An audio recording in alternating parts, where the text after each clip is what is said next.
Hello everyone on YouTube. Wanted to show off my latest project for a customer, the Uruk Hai sword from Lord of the Rings. And hopefully in the camera, I've got a little bit of sun coming in, so we can get that light to shine off the blade. I gotta tell you, I've got some of the coolest customers with their fantasy swords. I love making them. This one is S7. Let me take a step in so you can get a better look. This one is S7 steel, 32 inches long. It's about 2 inches over here, flares out to 2¼ inches, and the height from the peak to the edge is 4 inches and 3/4. This is the only part that I have to blacksmith or forge. The steel usually comes in a 4-inch width, and to get the extra height, I had to upset this part of the steel, flatten it out, and draw it out so I can get the taller tip. It just didn't look right with just a 2-inch-and-a-quarter blade and less than 2 inches up here, so I wanted a more pronounced, more rugged tip. I've got leather-wrapped handle, oak, hardened oak, charred as well, handle, and I cut in, if you will, the oak so I could fit the leather wrapping and maintain it flush. And she's sharp, so let's do a little sharpness test. This is probably sharper than it needs to be for a sword.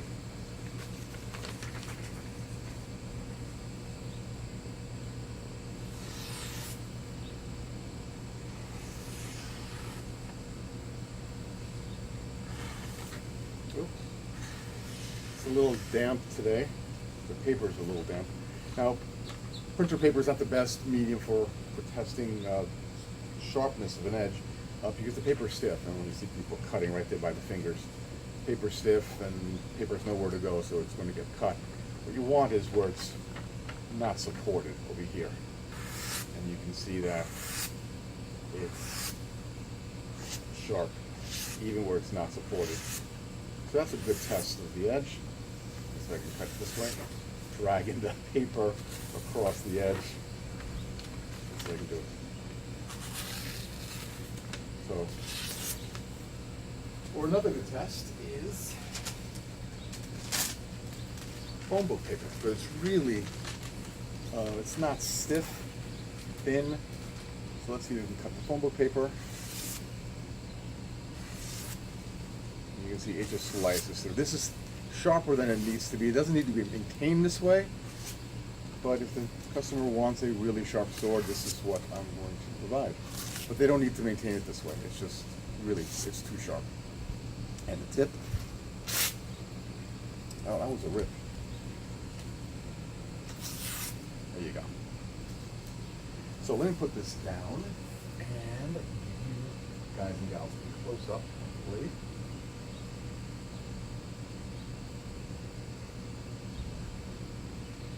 Sure it doesn't go anywhere. Okay.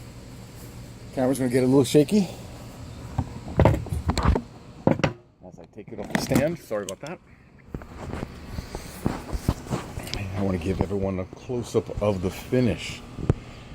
The customer wanted a worn look, battle-tested, aged steel. He wanted it pitted and scratched and marred and used look, and I didn't want to get too much into, well, as what I would like to say, a high-end knife maker, giving him a rusty blade, or something with a flaw like pits and deep scratches. So this is my interpretation of a worn steel, aged steel, and when he decides to use it to chop whatever he wants to chop, it's just going to add more character to it. The finish is semi-durable, as any kind of finish could be on a knife. It's going to wear, but it's going to wear nicely because it already has the aged look. So let me see if I can pan by and see if I can capture any kind of highlights, details. Sorry about the shaky camera, but I don't have any other way of panning around.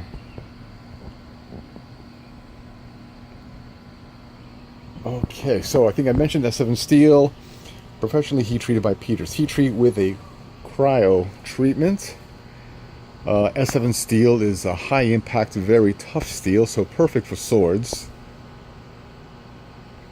I think I mentioned the dimensions, 32 inches long. It's, there we go, better look there, better shot there.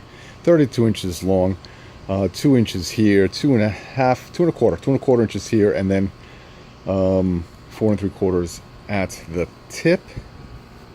And I haven't done a lot of leather wrap handles, so I would consider this the show side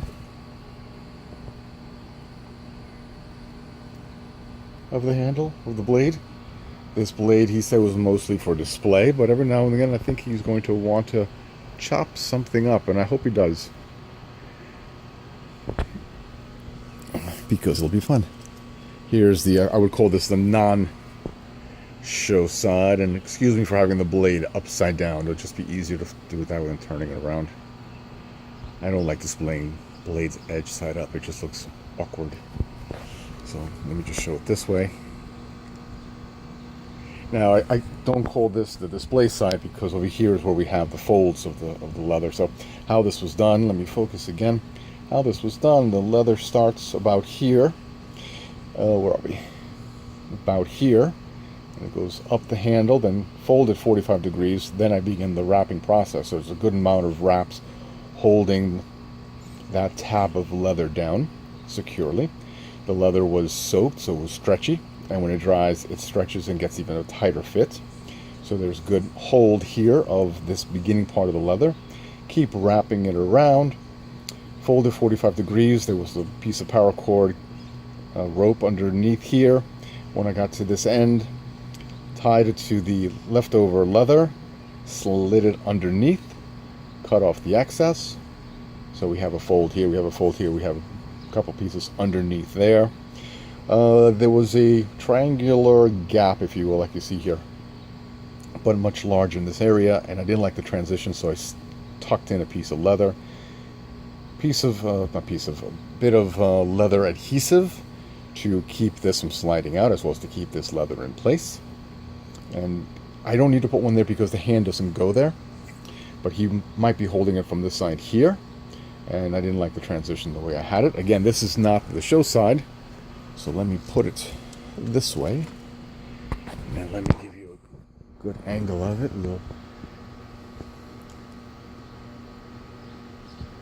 All right. So this was a fun project. Sad to send it out. It was fun swinging it around.